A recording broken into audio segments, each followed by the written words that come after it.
Hey everybody. So most of you guys saw the video that I posted earlier today, and I said that I was going to be discussing some of the circumstances surrounding this recent incident with the Montana Human Rights Network, which is a local organization that has declared themselves the, how do you say, the official... well, I don't even know what the word would be for it. Fuck. They're basically, part of their mission statement is that they're exposing white nationalists and white supremacists in the state of Montana. I'm not sure what they're hoping to accomplish by that.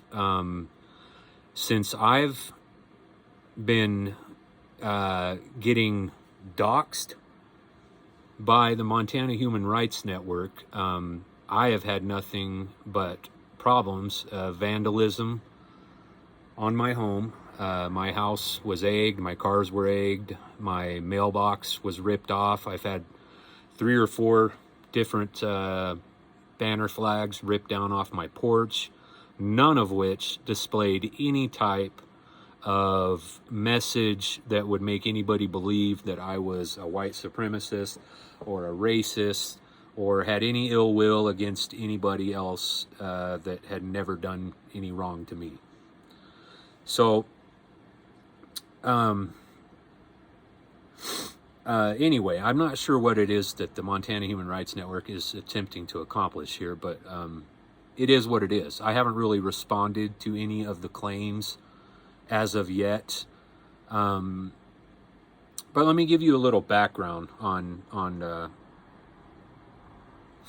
what the situation is. So, many of you know, I moved to Montana in 2018, got the fuck out of California. Man, what a shithole that place is. It is just, every day I hear stories about how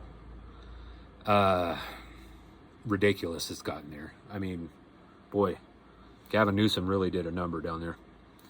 But we moved here and love Montana. It's a fucking beautiful state. The winters are hard, yeah, and they fuck with your depression and your emotions, but you know what? The summers are worth every minute of it.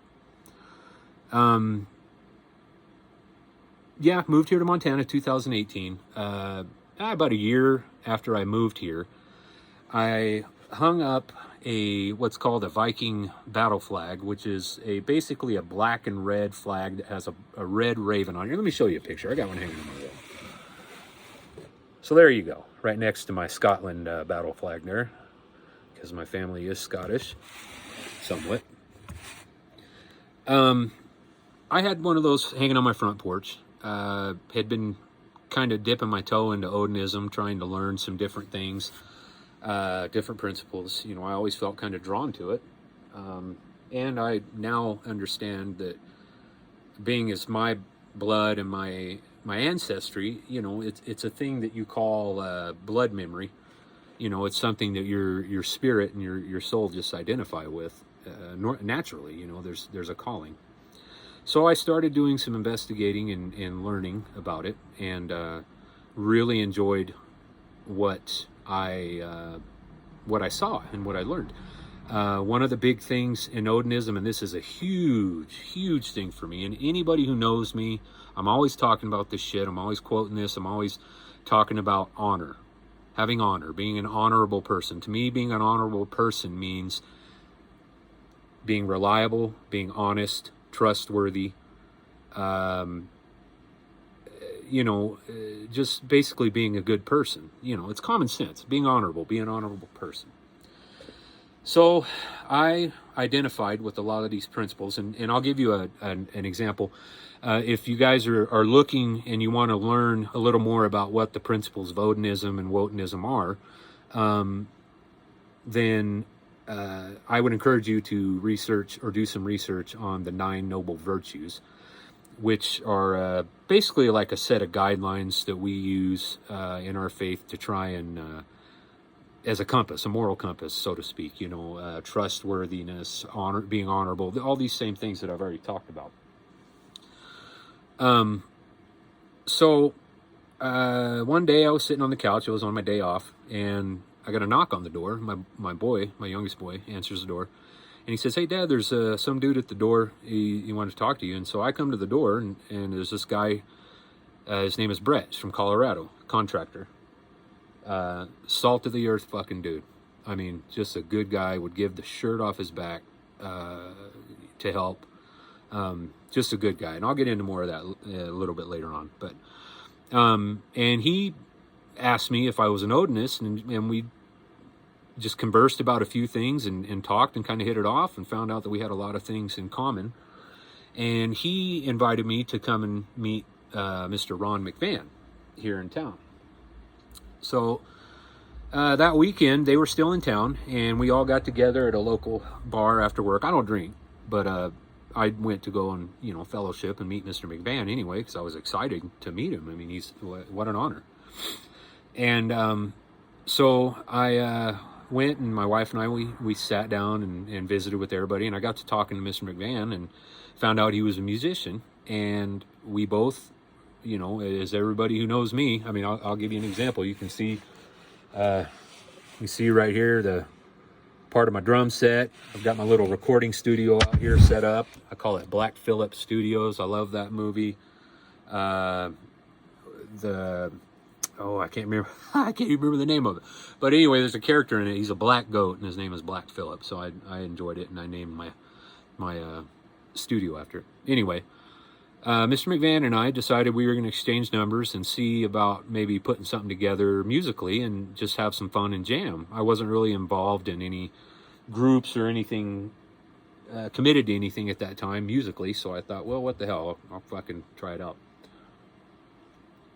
FYI, I probably should have given a disclaimer at the beginning of this that this is not a video, or none of these videos are going to be anything that children should watch, because they're going to deal with some adult topics and probably have some adult language in them, as you can already see. So anyway, we decided to got together, jammed, fellowshipped, talked, shared, and hit it off. Man, we really just had a good time and found out that we were very much kindred spirits. We had a lot of the same views about things. We had a lot of the same perspectives. We enjoyed a lot of the same music. So it just made sense. We were good friends. Mr. McVan is a 73-year-old gentleman who has spent the better part of 40 years in Odinism, in the faith, and Wotanism. He has been credited with founding Wotanism, but that was by the Montana Human Rights Network, no doubt, so fake news there. But he did not create Wotanism. He has been involved in it. Wotanism has been around for centuries. There's been speculation about what its origination was, but it's been around for much longer than Mr. McVan or myself have even been around. So, long story short, we like I said, we hit it off, and we become really good friends. I would say best friends. And over time, we just kept becoming better and better friends, and almost to the point to where I would say I consider him to be a father figure to me. He has given me nothing but wisdom. He has given me nothing but knowledge and self-confidence. The ability to be proud of who I am, of my culture, of my heritage, my ancestry, my European roots. He has opened up a lot of doors in that area, and basically just kind of, he kind of gave me that purpose that I had been looking for all these years, searching in other faiths and other, groups and organizations, and never was able to find anything that filled that void. And this has, because it's given me a cultural identity, which is something that I think every person needs to have. Every person needs to be, it doesn't matter who you are, what color you are, what race you are. You need to have some sort of foundation in your cultural roots, in your history. Otherwise, what do you have? What is there? The American culture right now is so sick and plagued that there's nobody nobody wants to claim it right now. Well, I say that. I shouldn't say that. America is still a great country, but it needs help right now. So anyway, fast forward. Easter of 2021. Now, this is about a year and a half into our friendship. I decided, and Ron and I decided, that we were going to host a Ostara feast here in our hometown at my house. Ostara, the pagan, heathen, Norse spring, Easter, sounds similar to Easter. It's basically the Odinist version of Easter. It's the beginning of spring, all things new. You get it. So we organized this Ostara feast at my house and wound up getting a really great response from a lot of kindred and a lot of people from Wisconsin, Minnesota, Washington, South Dakota, you name it, man. We have people coming from all over. All said, we had about 35 people here, kids, family, just everybody fellowshipping, having a good time. We had a Gothi Weishart who was able to come and recite the Norse sagas for us. It was a beautiful ceremony. It just really very breathtaking because it was the weather. It was cold, but it wasn't unbearable, and it snowed a little bit, so it really just kind of gave a good atmosphere for the whole ceremony.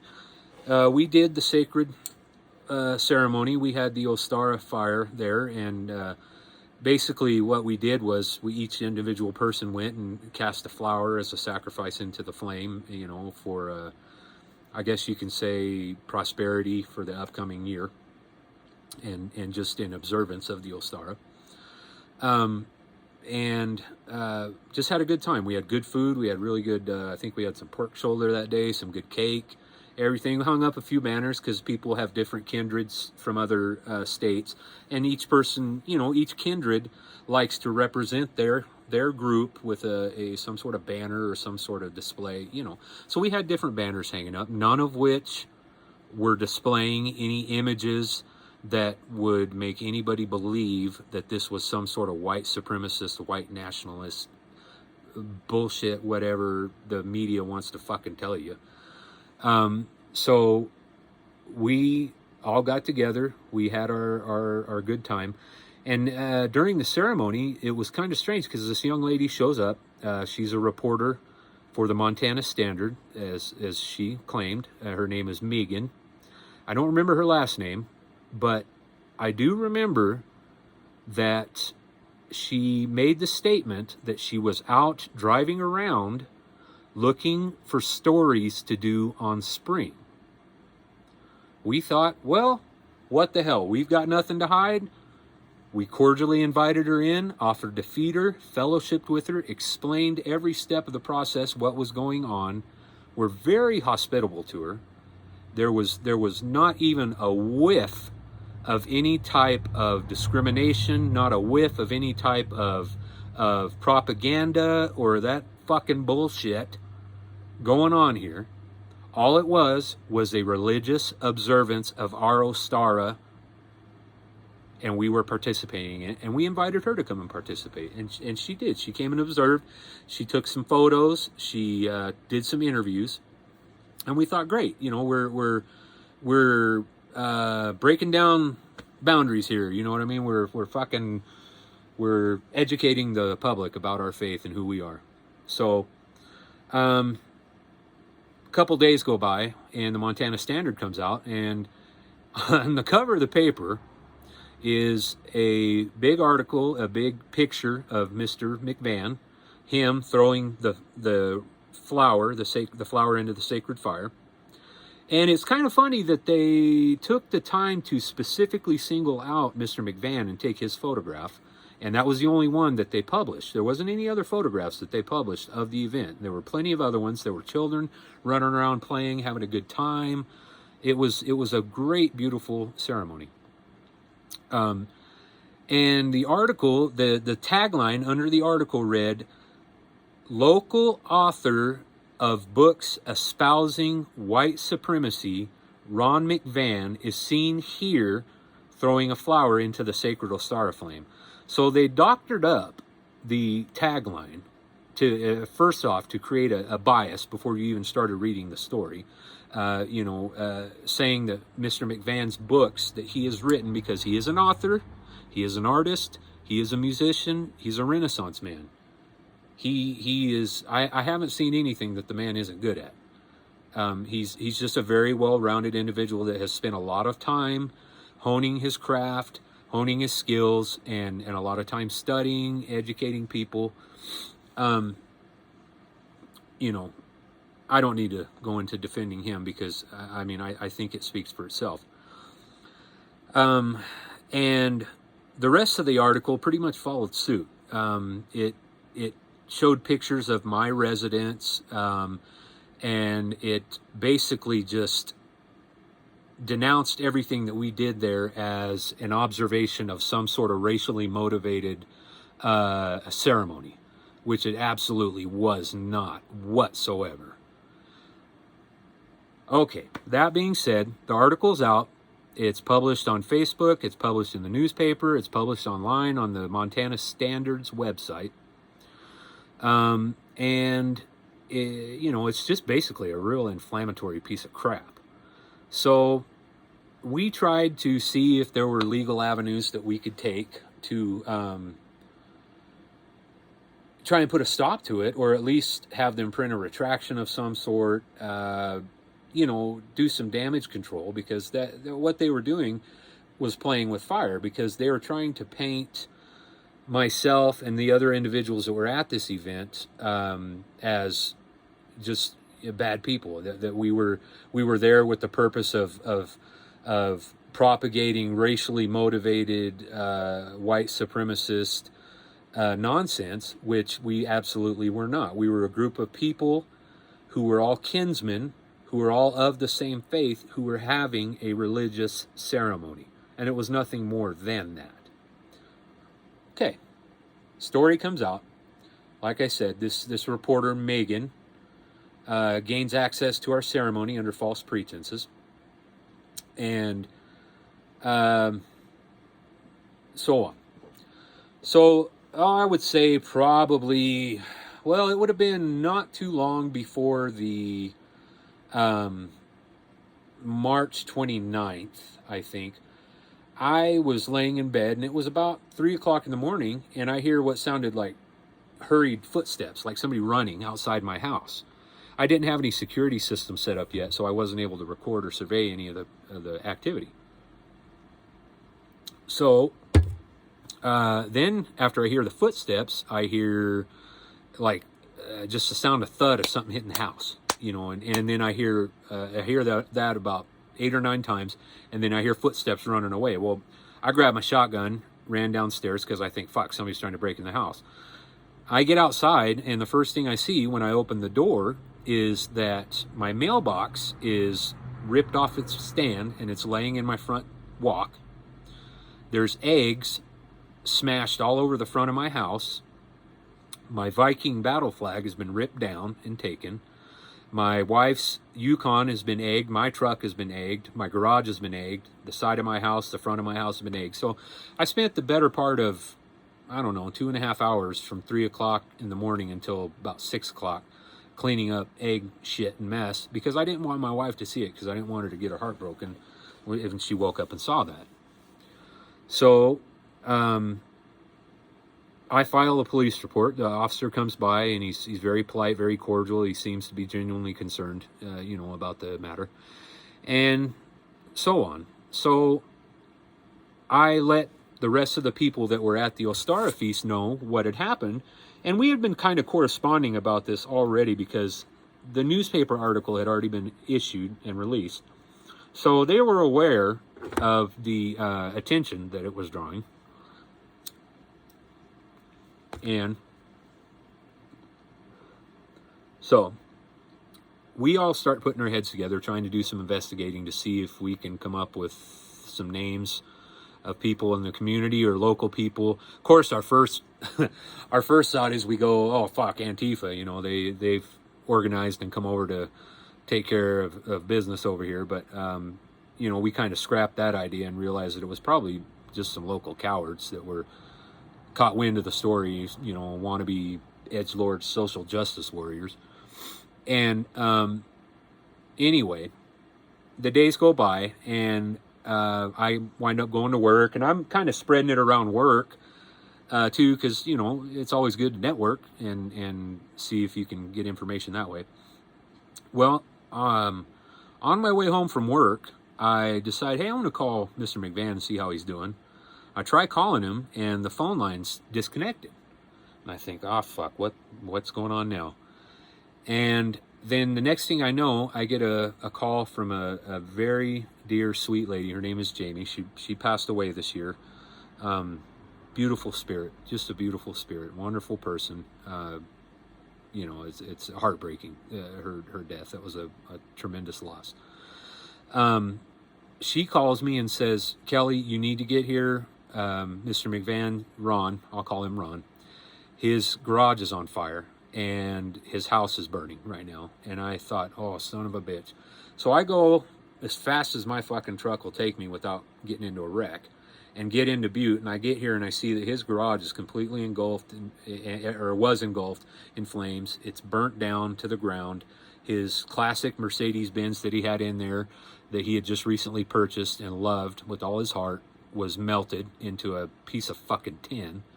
The fire burned all the way up his carport, came within 1.5 to 2 feet of his house, which he was sleeping in the bedroom directly by the awning, that would have caught on fire and would have killed him. So now we've got this to deal with. Now we've got this supposed random fire that just appears out of nowhere and burns down Mr. McVan's garage, Ron's garage, and destroys his property. So you can imagine the mindset that we were in as kinfolk, you know, the way that we care about Ron and Mr. McVan, and how devastating that was that this happened to him. You know, it was just ridiculous. We knew in our hearts and we knew in our minds what had happened. The fire marshal didn't give us any direct statements regarding it. It was almost like he was kind of trying to dance around it. I don't know. That's my speculation. I don't have any evidence or facts to prove that, so I can't say that that's factual. But anyway, we knew in our hearts and in our mind that this was done with malicious intent. This was an arson. So we file reports. Nothing comes out of it. The feds get involved because it's you know, potentially arson, potentially a hate crime. Believe it or not, hate crimes do happen to us too. Nobody is exempt from fucking hate crimes. That being said, we went on about our business, trying to put the pieces back together. We started raising funds to help get money to buy the supplies to build a new garage for Mr. McVan, because we felt like it was the least we could do for somebody who has put as much time and effort into our faith as he had. So, and I'm not going to go into a lot of the detail about how all of this connects together in this video. I'm going to stretch this out. I'm going to do this over several videos because I really want people to get the big picture, and I really want people to understand the dynamics of what happened here. So we start raising funds. We let me backtrack. Let me go back. All right, this is a very, very crucial and important piece of information that I can't believe I forgot about it. So as the fire is burning at Mr. McVan's house, as it is engulfing his garage, burning the awning, almost going up to his house and killing him. So whoever it was that did this arson was almost a murderer. As it is burning, across the street from him lives Amanda Curtis. Amanda Curtis is the head of some very powerful organizations in the state of Montana. She's involved in some very powerful organizations in the state of Montana. And as the fire is burning, on Amanda Curtis's Facebook page, because Mr. McVan knows them and was friends with them, she puts up a post of, and it's a post I've seen before. It's a picture, and it has all these different hands. So you can tell that they're trying to send a message of racial unity, and they're all different colored hands. And over the top, in rainbow letters, it says, "Hate has no home here." So this is all as the fire is happening. People start chiming in on this post. This one individual, and her name eludes me. I'll have to get it back to you with it in one of the upcoming videos when I have all of my documents in order and organized. One of the posts says, "And we will continue to hammer this home," flame emoji, heart emoji.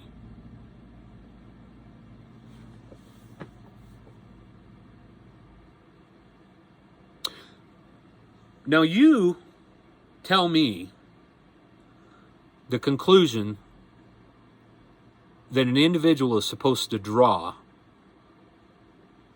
whenever a garage of a man who has been demonized by the local newspaper mysteriously burns down in the middle of the fucking night, and the person across the street creates a Facebook post promoting racial unity. Now remember, the person whose garage burned down is somebody who's being accused of being a white supremacist. This person posts a picture promoting racial unity that says hate has no home here.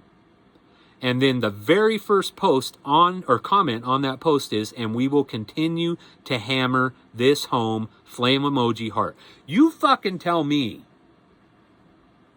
what conclusion an individual is supposed to come to. I'll give you a second.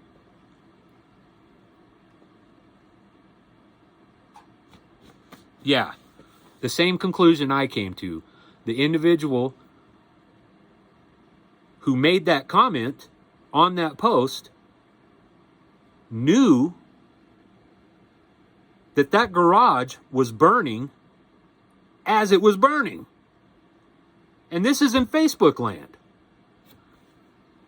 I don't know. I don't claim to be a super intelligent person, but I think I have enough common sense to know that whoever posted that either has knowledge of or direct involvement in the fire that burned down Mr. McVan's garage.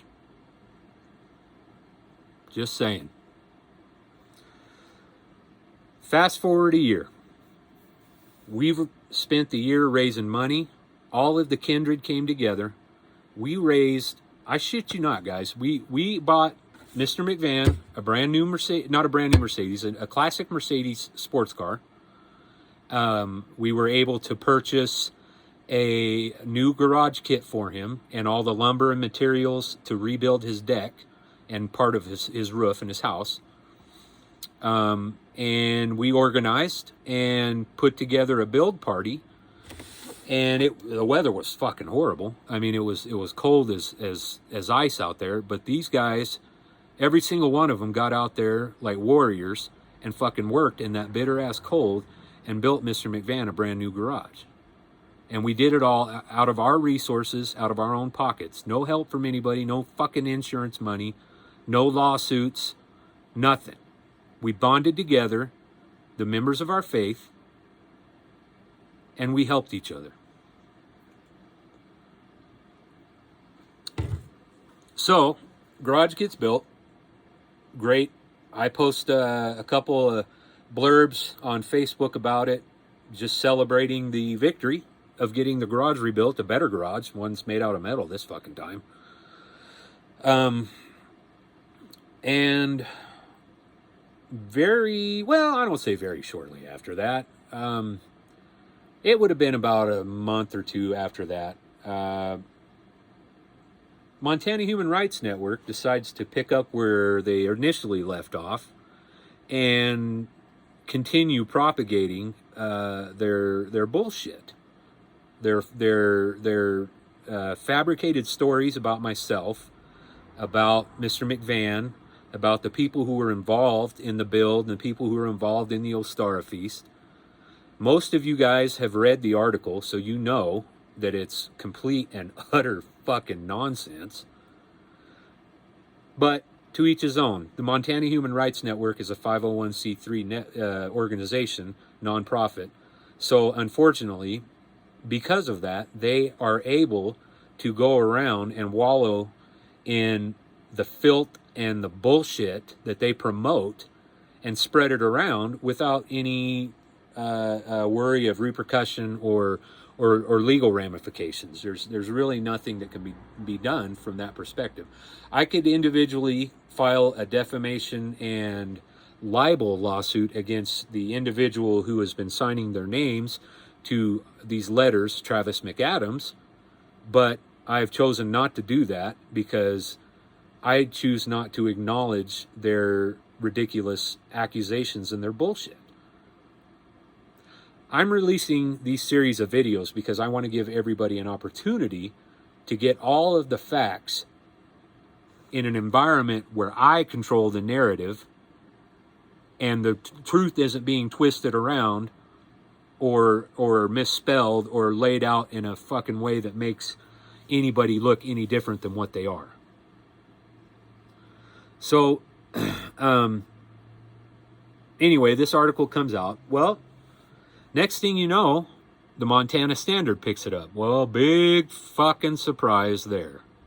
I mean, if you could set your watch to anything, you probably could have set it to that, knowing that they were going to pick that story up and run with it.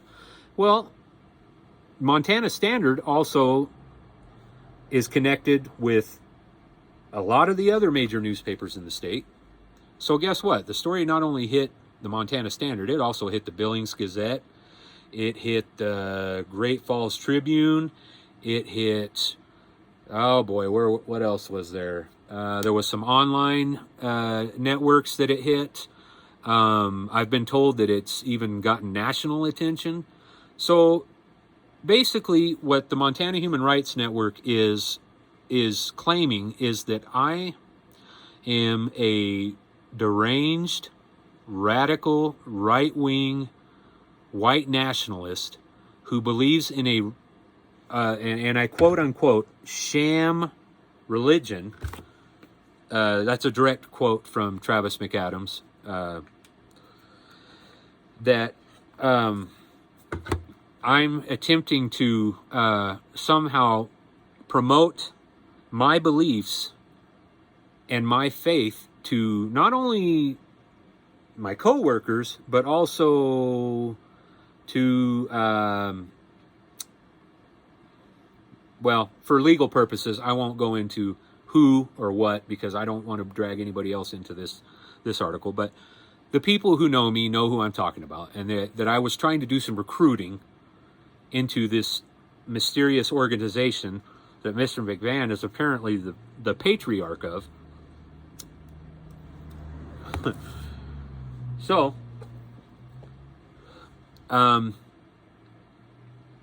there again, hence the reason I'm doing this video, because I want to give you guys the opportunity to make your own decision. But that's basically the basis of what the article is. It's very inflammatory. Anybody who's read it, the language that is used in there, the derogatory tone of the article, the referring, in one quote in a newspaper article, Travis McAdams referred to Ron McVan as the racist Viking on the hill. I mean, it blows my mind. It blows my mind. I don't understand it. I don't get it. Anyway, so there's a second name. So far you have Amanda Curtis, you have Travis McAdams. All of this nonsense, when it first started kicking off, I was playing in a band with some very good friends.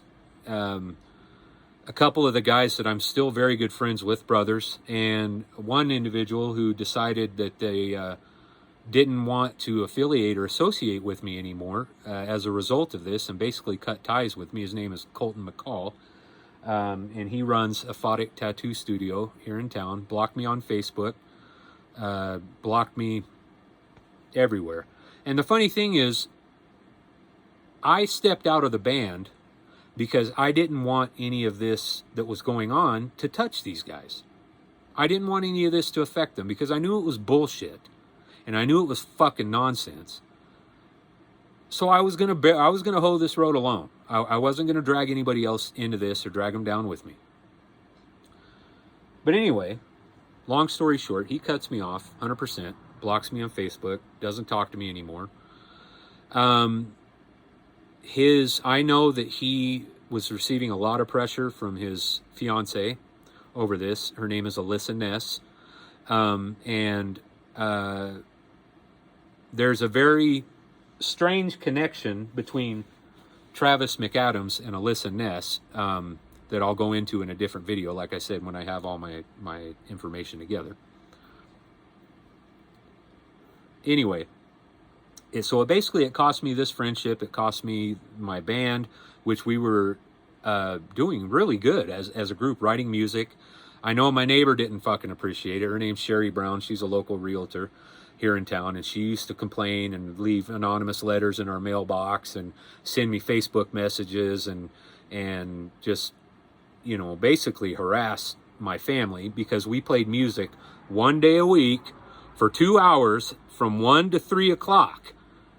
And she worked from home, and it was very disrupting, you know, for her in her professional environment. Whatever. Obviously, we didn't give two fucks. We did what we were going to do because cool thing about Montana, no noise ordinance. Or cool thing about Butte, no noise ordinance. So we didn't have to worry about it. But anyway, cost me the band. I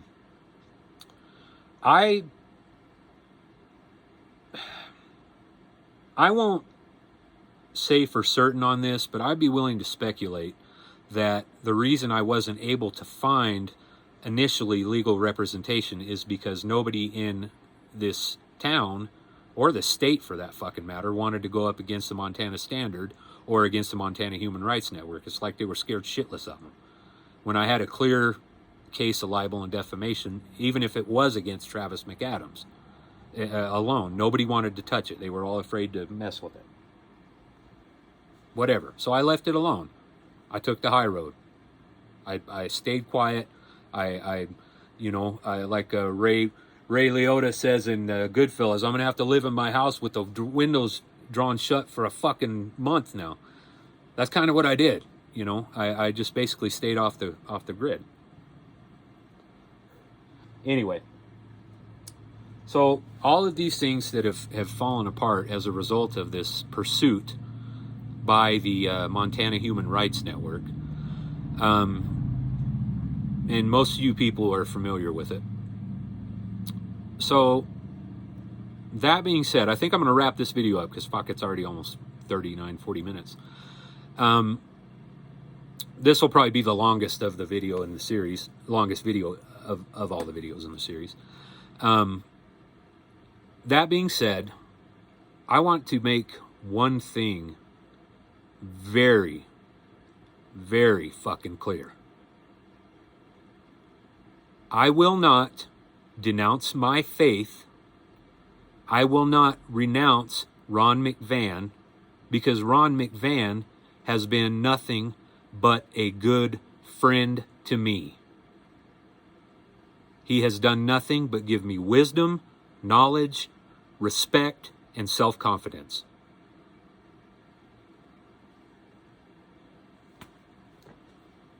So whatever this crusade is to try and get me to turn my back on Ron McVan, it's fucking useless. A waste of time. You are literally wiping your ass with the wagon wheel here, bud. It will not happen. All right, you guys. I'm going to wrap this one up. There's not a whole lot really to say about it. I mean, it is what it is. It's a fucking shit show. And, you know, it's going to be what it's going to be. But I'm not going to be quiet about it anymore. I'm not going to be silent about it anymore. And I encourage other people who are experiencing the same kind of deranged, unwarranted persecution and attention to start standing up for yourselves and start spreading the information. Start giving people the truth. Stop hiding. Stop cowering. Stop worrying about the fucking media. Stop worrying about the propaganda. You have a right to feel the way you feel. You have a right to believe in what you believe. You have a right to practice whatever faith you want to practice.